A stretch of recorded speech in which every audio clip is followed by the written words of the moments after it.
May I come in, sir? कम इन। बैठिए दीपक। Good afternoon, sir. Good afternoon. दीपक, Covid संबंधित एहतियात के तहत आपकी कुर्सी दूर रखी गई है 2 गज से बाहर, और मास्क का इस्तेमाल भी कर रहे हैं हम लोग। लेकिन बातचीत करने के लिए मैंने मास्क हटा लिया है, आप चाहें तो आप भी हटा सकते हैं। सर हटा दें। अपनी जाति या धर्म का संकेत किए बगैर अपना परिचय दीजिए। सर मेरा नाम दीपक। मैंने अपनी प्राथमिक शिक्षा और 12th तक की शिक्षा राजकीय इंटर कॉलेज खेतीखान से, उसके बाद अपना ग्रेजुएशन बीएससी में पीसीएम सब्जेक्ट के साथ स्नातकोत्तर महाविद्यालय लोहाघाट से, और उसके बाद पीजी तक की शिक्षा मैथ्स के साथ हल्द्वानी से उत्तीर्ण की है।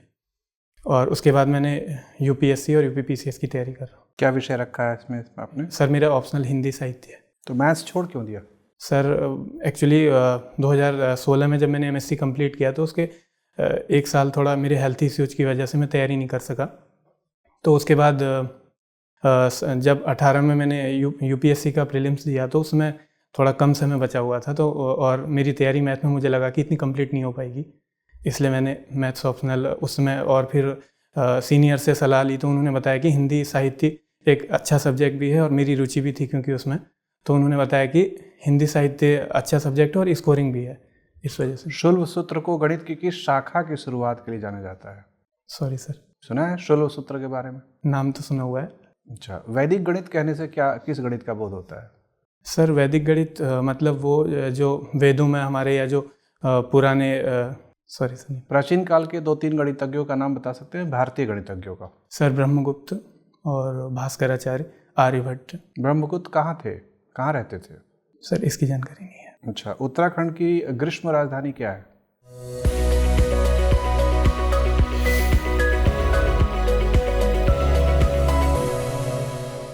सर देहरादून। ग्रीष्म राजधानी देहरादून है? देहरादून ही है। शीतकालीन गैरसैंण। अच्छा, शीतकालीन राजधानी क्या है? गैरसैंण अभी प्रस्तावित। सर मुझे अभी इस पर जानकारी नहीं है। इसकी जानकारी नहीं है? हाँ। वैसे क्या नाम आपने बताया? गैरसैंण। चमोली में ही पड़ता है उधर। उत्तराखंड को यूपी से अलग एक राज्य का दर्जा देने के बाद उसमें क्या क्या प्रगति हुई है, उसके 3-4 साक्ष्य बताएं, कोई अगर प्रगति हुई है। सर उत्तराखंड क्योंकि एक पहाड़ी राज्य है, तो उधर सबसे ज़्यादा जो संभावना है वो पर्यटन की ही है, और तो उत्तराखंड ने इन 20 सालों में पर्यटन के क्षेत्र में प्रगति की है, और शिक्षा के क्षेत्र में भी उधर प्रगति हुई है। और अभी काफ़ी सारी जैसे सरकार की योजनाओं की वजह से वहाँ रोड इंफ्रास्ट्रक्चर है, या जो नेशनल हाईवे हैं वो उधर बनने लगे हैं, और यही सब चीज़ें। तो आपको लगता है कि अलग राज्य का दर्जा मिलने से फ़ायदा हुआ है? सर अभी तो वैसे शुरुआती चरण में है, लेकिन इतना फ़ायदा कह तो नहीं सकते, लेकिन फिर भी मतलब विकास के पथ पे अग्रसर है अभी उत्तराखंड। तो ईस्टर्न यूपी में भी लोग कह रहे हैं कि इसको अलग दर्जा दे दीजिए, राज्य का दे देना चाहिए। सर उस समय की उत्तराखंड की परिस्थितियां कुछ अलग थी, और ऐसे अगर सभी जो है डिमांड पे ऐसे सॉरी सर। ठीक है दीपक। दीपक, ये फिस्कल डेफिसिट, राजकोषीय घाटा क्या होता है? राजकोषीय घाटा सर कि जितनी सरकार की जो टोटल प्राप्ति है, और उसमें से जो सरकार का जो घाटा है, मतलब जितना खर्च हुआ है उन दोनों को माइनस करने। माने प्राप्ति ज़्यादा है कि खर्च ज़्यादा है? जब खर्च ज़्यादा हो जाएगा प्राप्ति से तो राजकोषीय घाटा होगा। अच्छा, इस साल का यूपी का राजकोषीय घाटा कितना है 2021-22 का बजट में एक्सपेक्टेड? लगभग 4.17% है। और केंद्र सरकार का?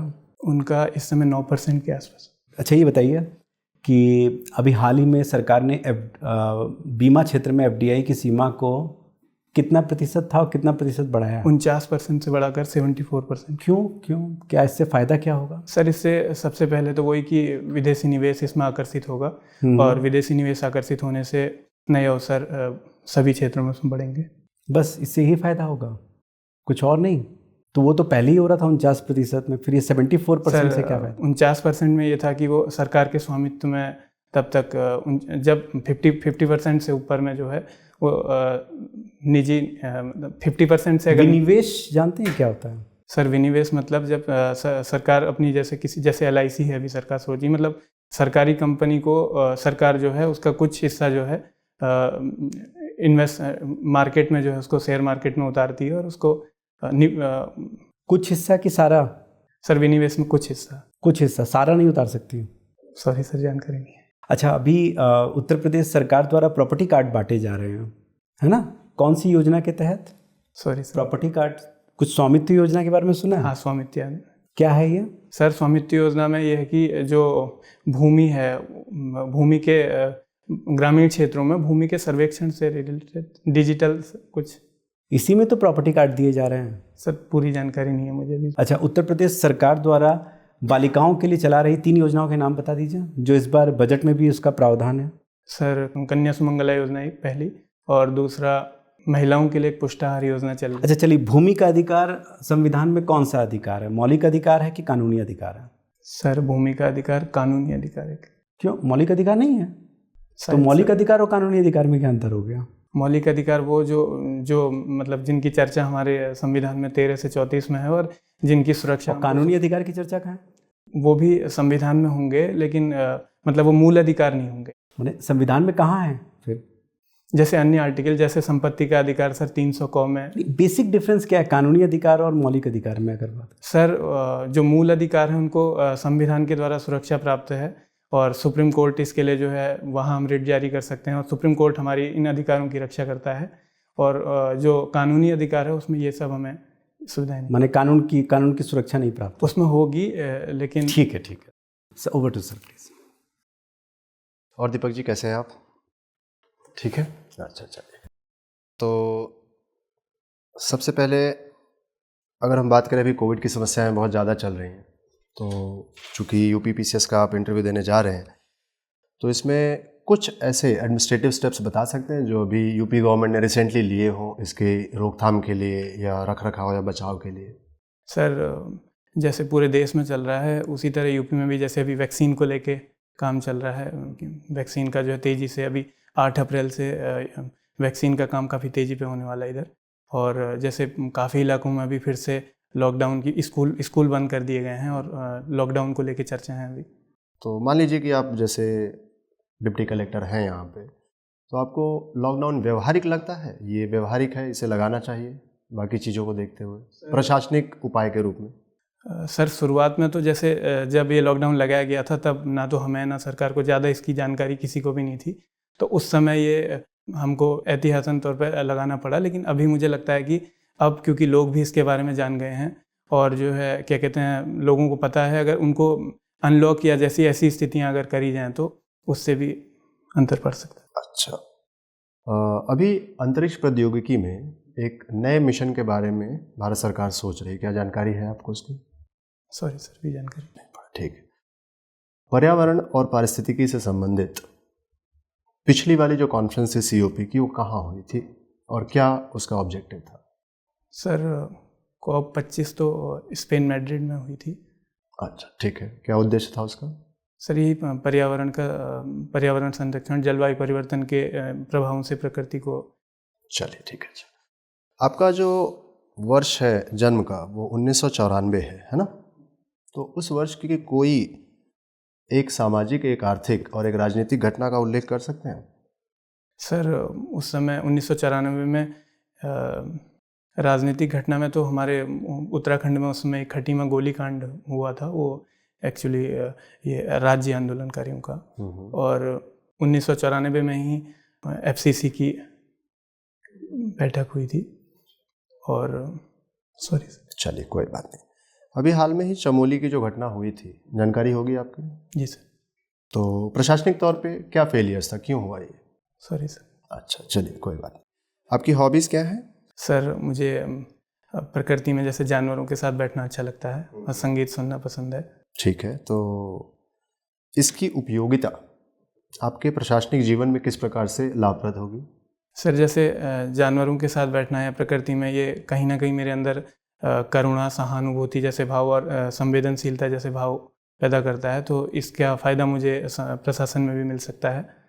और कहीं ना कहीं प्रकृति के साथ बैठना हमको अपनी जड़ों से जोड़े रखता है, तो इससे हम लोग मतलब ये जो भ्रष्टाचार या जो ऐसी शिकायतें हैं, इस ओर जो है हम लोग नहीं, हम अंदर से नहीं जाएंगे। तो चलिए बहुत अच्छा। तो एक आखिरी सवाल, आपने अपना ईमेल एड्रेस भी हमें दिया हुआ है ना? जी सर। तो ईमेल एड्रेस है आपका olideepak7@gmail.com। जी सर। ये gmail.com का अर्थ क्या होता है? Sorry sir. अच्छा, कोई बात। गूगल के संस्थापक? Sorry sir. ठीक है, अच्छा सर। दीपक, जी सर। नेपाल से हमारे संबंध जो हैं वो थोड़े ठंडे से होते जा रहे हैं, क्या कारण है? सर फिलहाल जैसे एक तो अभी जो सीमा विवाद चल रहा था नेपाल के साथ, वो काला पानी, लिम्फियादुरा और वो लिपुलेख क्षेत्र में, तो उस विवाद की वजह से भी हमारे अभी संबंध थोड़े खराब हुए। दूसरा, नेपाल में भी एक कहीं ना कहीं उनके, सॉरी सर याद नहीं कर पा रहा हूँ बस। अच्छा, उत्तराखंड के कितने जिलों की सीमाएं नेपाल से लगती हैं? सर। चंपावत की, पिथौरागढ़ और 2 की शायद 2 ही की लगती है? शायद कंफर्म नहीं हो सर अभी। अच्छा, और कितने जिलों की सीमाएं चीन से लगती हैं? चीन से भी ये जो हमारे पूर्वोत्तर जो ज़िले हैं, जैसे चंपावत है, पिथौरागढ़ है और उत्तरकाशी शायद, हल्का कंफर्म नहीं हुआ सर। अच्छा, उत्तराखंड के जिलों को मोटे तौर पर 2 हिस्से में बांटा जाता है। जी सर। एक कुमायूं क्षेत्र के जिले कहलाते हैं, दूसरा क्या कहलाता है? गढ़वाल क्षेत्र की जगह। ये विभाजन किस आधार पर किया गया है? सॉरी सर अभी जानकारी। इसकी जानकारी नहीं? कुमाऊं क्षेत्र के क्या क्या लक्षण हैं? भौगोलिक लक्षण पहले बता दीजिए। सॉरी सर अभी याद नहीं कर पा रहा हूँ। और सांस्कृतिक लक्षण? Sorry sir. अच्छा, यूपी में बताइए कितने जिले हैं? यूपी में 75 जिले। और कितने लोकसभा क्षेत्र हैं? लोकसभा की 80 सीटें हैं यूपी से। अभी यूपी में पंचायतों का चुनाव स्थानीय निकायों का होने जा रहा है। कितने पंचायत क्षेत्र हैं? जिला पंचायत कितने हैं? सर याद नहीं कर। जिले कितने हैं? 75। तो जिला पंचायत कितने होंगे? सॉरी 75। ठीक है दीपक, आपसे बातचीत करके अच्छा लगा। आपका इंटरव्यू पूरा हो गया, आप जा सकते हैं। Thank you sir. Thank you sir.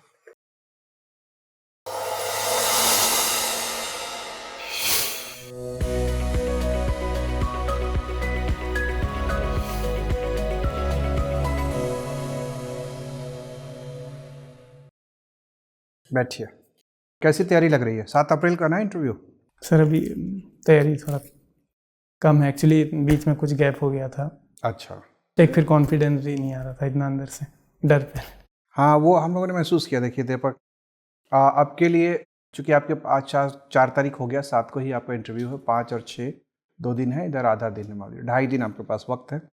Uttarakhand से आप आते हैं तो उत्तराखंड की कुछ बुनियादी जानकारी तो ले ही लीजिए, ठीक है। लेकिन बहुत सारी चीज़ें बिंदुवार ध्यान रखिए।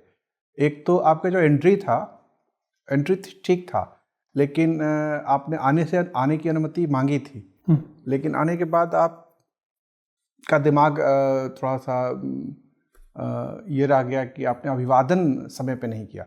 तो बोर्ड में जाइएगा तो सहज होकर प्रवेश करिए, अनुमति लीजिए, अभिवादन करिए प्रॉपरली लोगों का, और आसन ग्रहण करने के बाद धन्यवाद करिए। ये 3 स्टेप ध्यान रखना है। स्टेप 1 अनुमति लेना है प्रवेश की। स्टेप 2 अभिवादन करिए, आसन ग्रहण करने के बाद धन्यवाद करिए। और सहज, वो असहज हो गया था तो इस वजह से। हाँ, मैं वही कह रहा हूँ कि सहज रहिएगा तभी हो पाएगा, नहीं तो आप कुछ ना कुछ भूल जाएंगे। तो जब आप पहली बार में ये सहजता के साथ ये काम कर लेंगे तो फिर घबराहट कम हो जाएगी। और घबराहट कम करना आपकी रणनीति का पहला हिस्सा होना चाहिए, सहज होना। दूसरी चीज़ ये है कि प्रश्न को सुन तो रहे हैं आप ध्यान से, लेकिन सुनते हुए ही आपको उत्तर गढ़ना है मन ही मन। उत्तर में गठन जो है वो सुडौल नहीं है। तो टू द पॉइंट आपको बात करनी है और सीधे प्रश्न का जवाब देना है। माहौल नहीं बनाना है। इंटरव्यू में माहौल बनाने का वक्त नहीं होता है। एकदम सीधे प्रश्न के, जो जैसे आपसे पूछा जाए कि कितने ज़िले हैं तो सीधे कहिए 75 ज़िले। सोचिए भी मत, मतलब इसमें क्या सोचना है वगैरह। या अगर मान लीजिए आपको नहीं पता है नेपाल के साथ कितने ज़िले की सीमाएं लगती हैं उत्तराखंड की, नहीं याद आ रहा है, तो सीधे कहिए सर अभी ध्यान नहीं आ रहा है, ठीक है। क्योंकि कितने ज़िले हैं इसकी संख्या एक होती है। अगर वो संख्या याद नहीं है तो कहिए सर संख्या याद तो नहीं है, अगर आप अनुमति दे तो मैं याद करके बताऊँ। अनुमति मिल जाए तो आप चंपावत और ये सब जो आप नाम ले रहे थे उससे लीजिए, ठीक है। इससे बस इतना ही आपको ध्यान रखना। और कंटेंट आपको पता ही है कि कहाँ कहाँ आपको 2-2.5 दिन में क्या क्या चीज़ें करनी है। हिंदी साहित्य आपका विषय है, हम लोगों ने हिंदी साहित्य पर कोई चर्चा खास की नहीं। गणित आपने MSc तक पढ़ा है तो नेचुरली है कि गणित से कुछ सवाल वो पूछ रहे हैं। तो गणित वाले थोड़ा सा तैयारी करके जाइएगा, 2-3 घंटा गणित में लगाइए, और साहित्यकारों के बारे में 4-5-10 साहित्यकारों के बारे में कर लीजिए। उसमें उत्तराखंड के हिंदी साहित्यकारों का जरूर 3-4 लोगों का नाम रखिएगा, उनकी रचनाओं का नाम ध्यान रखिएगा। यूपी वाले का भी रखिएगा, ओवरऑल भी रखिए। कुछ पुरस्कार वगैरह साहित्य के दिए जाते हैं, वो सब ध्यान रखिएगा। तो ये सब अगले 2-ढाई दिन में आप तैयार करिए। और अपीयरेंस में आपका सूट यही पहन के जाएंगे? सूट ठीक है, मोजा थोड़ा देख लीजिएगा, चेंज कर लीजिएगा, ज़्यादा अच्छा है। और शर्ट यही रहेगा, थोड़ा वो करवानी है इसमें फिटिंग, और वो बटन एक्चुअली प्रॉपरली बंद नहीं है यहाँ गले वाला। अच्छा, तो अगर दूसरा कोई शर्ट है तो ठीक हाँ, है, दूसरा है ना? हाँ, तो वो चेंज कर लीजिएगा। और आपके शरीर में खैर ब्लेज़र का बटन बंद भी चल रहा है, लेकिन ज़रा खोलिए तो कैसा लग रहा है?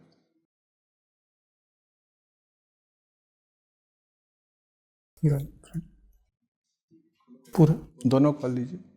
एक्चुअली शर्ट की वजह से मैंने वो किया हुआ है, शर्ट में प्रेस नहीं हुई है अभी, ओके, इसमें प्रेस करना। हाँ, तो शर्ट दूसरा ले लेंगे ना, तो बटन खोल के बैठेगा, बेहतर लग रहा है। ठीक है। एक सर अगर इजाज़त हो तो, जैसे ब्लेज़र का रूल होता है, जब आप खड़े होते हैं तभी लॉक करते हैं, जैसे ही बैठेंगे आप अनलॉक कर दीजिएगा। ये इसका नियम, ये पहनने का। ब्लेज़र बैठने के बाद कभी बंद नहीं होना चाहिए।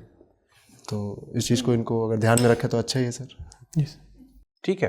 तो ये कुर्सी पे बैठते बैठते खोलना होता है, इसका थोड़ा सा प्रैक्टिस कर लीजिएगा। यस, कि जब आप एंटर करेंगे तो एक बटन ऊपर वाला लगा रहेगा और अभिवादन वगैरह करने तक रहेगा। आसन ग्रहण करते समय ही एक हाथ से खोल लेना है। यस, ठीक, बस इतना ध्यान रखिए और बढ़िया से दीजिए। Yes. All the best. Thank you.